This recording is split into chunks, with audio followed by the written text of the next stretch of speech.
DJ Amit Tiwari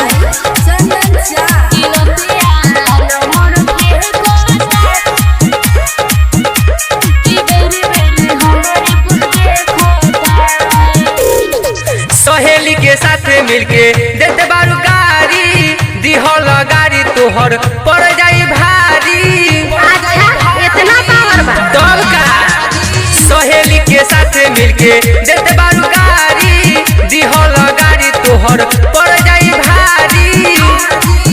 ई तो होवे सचौहा नदी के ज्योतिया नतिया नंबर फेंकता कि बेरी बेरी हमरे पदे खाता कि नतिया नंबर फेंकता कि बेरी बेरी हमरे पदे खाता। डीजे अमित तिवारी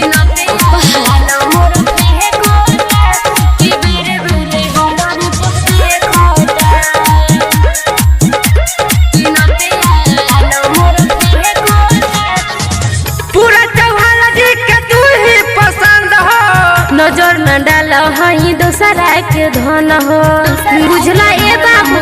अच्छा पूरा चौहान जी के तू ही पसंद हो। नजर न डाल हई दोसरा के धन हो ई तो फूल हटाते गंदा गंदा गोतिया हनतिया नंबर फेंकता कि बेरी बेरी हमरे पदे खाता कि नतिया नंबर फेंकता कि बेरी बेरी हमरे पदे खाता। डीजे अमित तिवारी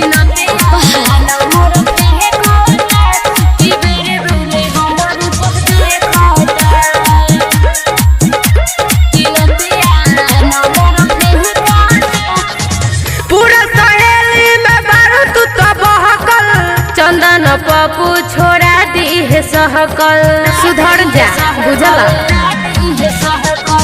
पूरा सहेली में बारू तू तो बहकल अखिले से बिरजू छोड़ा दी है सहकल ई तो मानत रखे हमर कोनो बतिया हनतिया नंबर फेंकता कि बेरी बेरी हमरे पदे खाता कि नतिया नंबर